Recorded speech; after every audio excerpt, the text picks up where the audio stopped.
Guys, di ko talaga ito mapapalampas. Sobrang init ng Senado ngayon. As in, nakakagigil. Yung gigil niya, talo ng gigil ko ngayon. May motion na mag-out na sila. Kinakalaban ni Bato. Siyempre lalaban si Risa. Sumabit si Amy. Gustong i-dismiss ang impeachment. Andito si ano?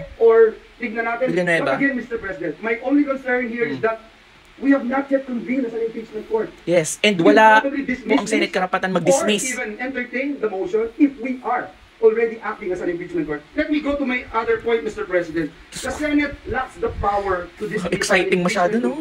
And has no constitutional duty to proceed to trial. And that's why, Mr. President, if you recall yesterday, this representation mentioned that palaban si notices Amy are very important. When the minority leader made a motion yesterday that he wanted to stop our legislative work and proceed with the convening of the impeachment court. And he made mention about the calendar of activities, kung kailan magsisimula, ano yung timelines, etc., Mr. President. And that's why I objected again, Mr. President. So, in the name of consistency, Mr. President, let me again state for the record, the power of initial determination belongs solely to the House of Representatives. You and I, Mr. President, were members of the House for quite a long time. Yes. We talk about it all the time, that it is the sole power of the House to what? Go. Determine. Yes, laban. Kung yung impeachment or articles of impeachment na itatransmit sa Senado ay mayroong required votes, etc., etc. At yes.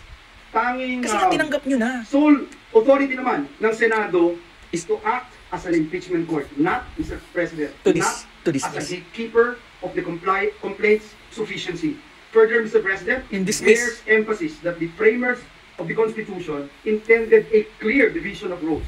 House initiates, and the Senate tries and decides. Again, Mr. President, I am not even going to say whether or not I will support the motion of our dear colleague, Senator Bato de la Rosa. I'm just saying, Mr. President, that it should be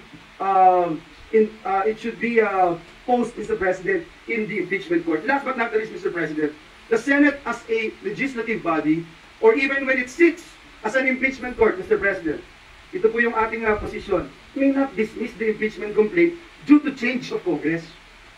Impeachment, Mr. President, is a political discretion. It's not a political discretion, but a constitutional mechanism rooted in the principle that public office is a public trust.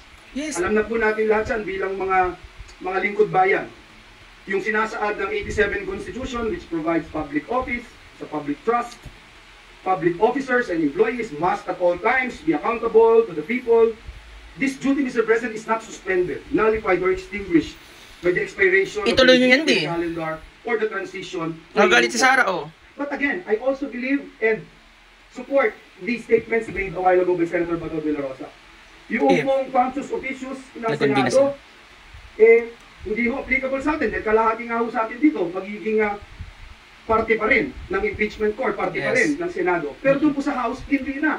So kailangan talaga na malaman natin kung sila interesado pa doon sa impeachment na kanilang i-file. Mr. President, just this morning, basta guys, magbibigay ako ng update. Sobrang mahaba na to. But sobrang hahaba pa to as in. As of the moment, hindi sila pa nag-convene, nag-o-taking.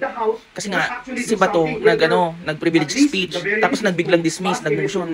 Tapos nasalita pa si Bongo. Lumaban si Risa, pinutol na Amy, kabastusan. At ngayon, nag-second si Joel Villanueva na nag-o-object siya dun sa motion ni Bato na mag-dismiss kasi nga, walang karapatan ng Senate mag-dismiss. Doon po sa motion ng ating kagalang-galang at kaibigan, Senator Bato de la Rosa, yes, nag-object siya. Ay base po sa mga binanggit ko po ng mga reasons. Maraming salamat. Exactly. So yan na muna as of the moment. Wait lang. Senator Bato. Yes, Mr. President. Maglalaban na naman si Bato. Hindi ko maputol ang video. The basis for my... Sige, maggagawa na lang ako mamaya ng video. As of the moment, ang init ng laban, B. But if we are talking about constitutionality, wala kayong karapatan mag-dismiss. Ito, pakitaan ko kayo ng ulo ni Bato. Di ba ang kinis?